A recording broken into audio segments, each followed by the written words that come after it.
Good Friday afternoon, everybody. Thanks for joining us on KARE 11 News Now. I'm Chris Sarapsky. Let's get right to your headlines. Right now, thousands of people across the metro still without power this afternoon after storms Thursday and nasty wind that followed wiped out power. According to the XL Energy outage map, some people may not get power back until later tonight. Some brand new video into the newsroom today showing the destruction left behind by those storms that slammed western Wisconsin. This same system rolled over the metro, bringing heavy rain and wind that spawned several tornadoes in Minnesota and Wisconsin. This video is from Dodge County, Wisconsin, showing trees ripped from the ground and toppled onto houses. We know that one person was hurt, however, the sheriff's office says not seriously. The intense storms made it all the way to Chicago and delayed the start of Beyonce's concert at Soldier Field. Maggie Vespa is in Chicago with a closer look at the storm and the heat moving in behind it. Hey there from Chicago. It was a chaotic scene inside open air Soldier Field behind me. Video on social media showing those severe storms that rolled through the Midwest overnight, clashing with Beyonce's Cowboy Carter show here in Chicago. She was supposed to take the stage at 7 right when the storms came through, and video shows fans, members of the Beehive, having to take shelter as intense winds, rain, again, roared through the windy city. After several hours, eventually the show did go on. Queen Bee took her stage, and everyone Soldier Field said was safe. They said that was their goal throughout the evening. That being said, in other parts of the country, the destruction was intense. At least 9 reported tornadoes touching down, especially across Minnesota and Wisconsin. Crazy video out of Wisconsin shows kids on a school bus looking out the window, seeing what looks like a pretty clear funnel cloud touching down. We saw several homes and buildings destroyed, particularly in Dodge County, Wisconsin. So cleanup underway there. All of this with that severe heat holding strong in much of the South and parts of the Midwest, at least close to a dozen cities, I should say, breaking daily heat records yesterday, and that heat expected to maintain into the weekend, along with the possibility of more severe storms. Amid all of this, also a bright spot in Minnesota, with firefighters yesterday saying calming winds and just more resources showing up on site are allowing them to gain some ground against those rare wildfires that have been burning in the northern part of that state. They added they're just hoping for rain over the next couple of days so they can keep building on that progress. Maggie Vespa, NBC News, Chicago. New today, state leaders getting an up-close and personal look at the wildfire damage in northern Minnesota. Governor Tim Walz and U.S. Senators Amy Klobuchar and Tina Smith taking a tour of the areas impacted by the Camp House and Jenkins Creek fires, which have collectively burned more than 30,000 acres of the iconic North Country. Neither one has any containment despite the rain. Right now, rain is falling, though, across northern Minnesota. Showers expected off and on for the rest of the day there. Hopefully it helps.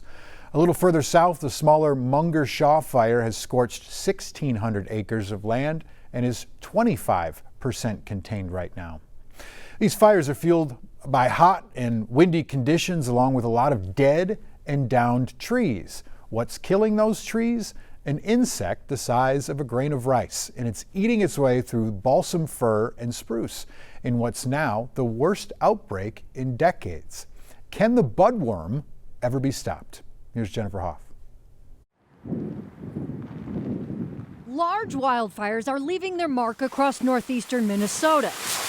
A problem only made worse by something as small as a grain of rice. Yep, it's pretty significant. That the DNR's Eric Otto is fighting against just as hard. They're called a budworm because that's where you kind of find them in the buds. The budworm, a native insect hatching right now amongst the balsam fir and white spruce trees that make up most of the North Woods, feeding on the foliage so much the trees eventually die. A tree can have thousands of caterpillars, and that's what results in the destruction. Otto says 700,000 acres have been destroyed in this latest outbreak, the worst in more than 60 years. What do you think is leading to such an outbreak like that? Just the dense amount of balsam fir, and we have more mature balsam fir in the landscape, and that kind of starts an outbreak. The trees are already a fire risk with thin bark and shallow roots. Add in even fewer trees resistant to fire, logging, and a patchwork of land ownership, and controlling the problem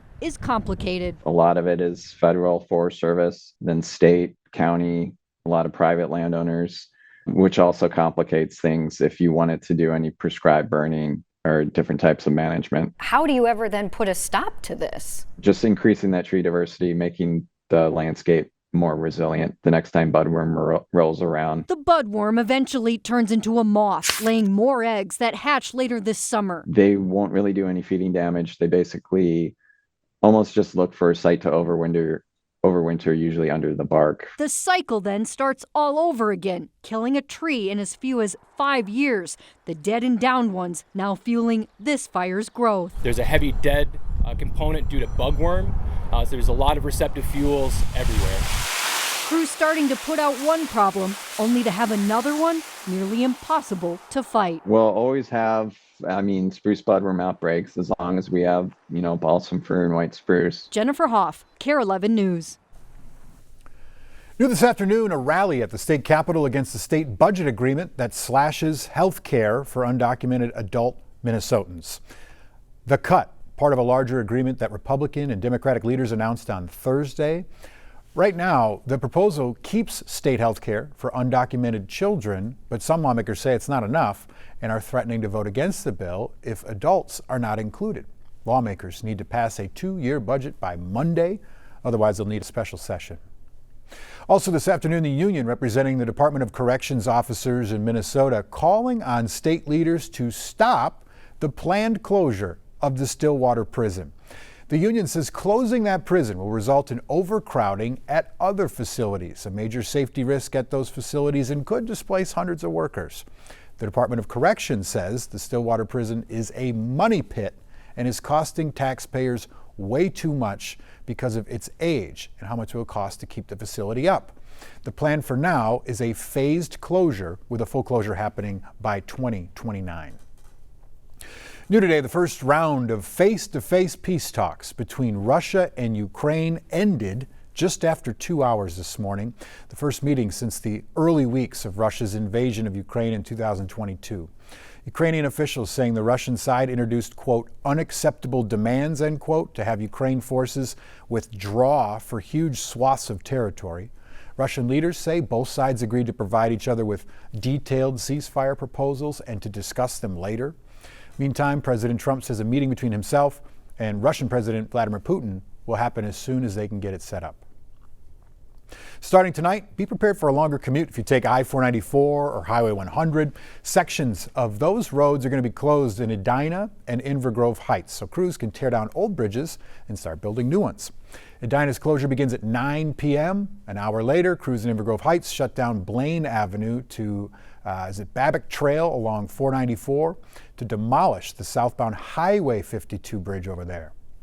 It is frustrating and people are going to have to take a little more time on the roads, but we try our best to minimize that as best we can. We understand your frustrations. It is a lot when a lot of construction projects are going on, but we do coordinate the best we can. MnDOT says the two projects are far enough from each other so that the detours shouldn't create more problems on the road for you. Minnesota Lynx fans, tonight is your night. The team tipping off its season in just a few hours, and it's a given. The game against Dallas will be exciting. It'll be huge, but there's something extra special about the matchup, and it all leads back to Minnesota. Hopkins basketball superstar Paige Beckers made her WNBA debut tonight with the Dallas Wings. So her hometown, they're going all in. They renamed Main Street to Beckers Boulevard.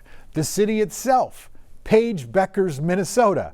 It is also Paige Beckers Day in the city. They are rolling out the red carpet for the hometown hero, and you couldn't rewrite it better. Her first opponent as a pro player in her hometown team against the Minnesota Lynx. Here's Beckers talking about it. Yeah, it's super ironic. Life really comes full circle and God works in mysterious ways, but just to be here in Dallas, embracing a new city, a new team, a new organization, and then the opening game being against the dynasty that I looked up to so much growing up, really full circle moment for sure. Good luck. Happening right now, Wolves faithful are bursting with confidence after the team earned their spot in the Western Conference Finals again. Across town are Minnesota Frost, clinched their series to head to the PWHL Finals for the second year in a row. And the GMs of the WNBA said they think the Lynx are the team that will win the title in that league this year. The Twins are on a hot streak right now. The Vikings, well, they aren't playing or practicing, but they wanted in on all this hype. Here's Kent Erdahl. Where in your body? Left half. Minnesota sports fans are still buzzing. It was amazing. Like, we just showed up. Miranda O'Neal is talking about the Timberwolves game. Who's next? But she just showed up here outside Green River Tattoo. Design number? For the Vikings. I'm gonna hit that skull. And she wasn't alone. What's up? Hey. Dozens of fans of the Purple spotted a social post from the team. Designs here? Offering a selection of free team tattoos to the first 50 people in line by noon. Got here at 9 a.m. this morning. That put Andrew Deschamps in the top 10, but nowhere near number 1. Right after the Timberwolves game, seen that great win, and then I just took off. Michael Castilla drove all the way from Granite Falls, but still got here by 2:30 a.m. I've been a fan for a long time, so it's time to put it in ink and show support the real way. First one, Yeah, you can hop up then. All right. We literally are asking our fans to bleed purple and gold, and as you can see today, I feel like they showed up. Jackie Ramaker says the team had a feeling that would happen. Would you be willing to get a tattoo? Yes, I would. Oh, dear God. After seeing the response to their now viral scheduled release video, which featured Green River Tattoo and real Vikings fans who were recruited to put some real skin in the game. 100% they're real tattoos designed by Colin and Steven, who are the shop owners of Green River Tattoo. You ready? Yep. All right, let's go. Steven says the hardest part was designing the tattoos for the schedule video. I thought it might be a hard sell to get someone to get like a team that you hate. But hours later, the love for their work was undeniable. So it was cool designing all of the pieces, but the Vikings were awesome. They made it super easy and streamlined. Seeing all the response online has been really cool. It's interesting to see that tattooing and sports culture are kind of getting a little ingrained together now, you know? And the Vikings play just one part in that. We got the outline done. The outline of Target Field. Baseball is like my first love, so it felt really fitting. And no Minnesota Fan Inc. would be complete without 2 words. Nas Reed, of course, and then the ant for Anthony Edwards. Got the Nas Reed one last year. And the trees and the basketball. I got those at Beloved Studios in Roseville. All I got was a Nas Reed tattoo. And yes, the shop that introduced the $20 Timberwolves trend is also still buzzing. Which brings us back to Michael. I might actually go over to get a Timberwolves tattoo right after this if I'm able to. As soon as the Wolves win this year, I think the curse will be broken and everyone's just free to win a championship. Imagine how much ink they'll get if they do win. We'll find out. Stick with us. News, weather, coming up after the break.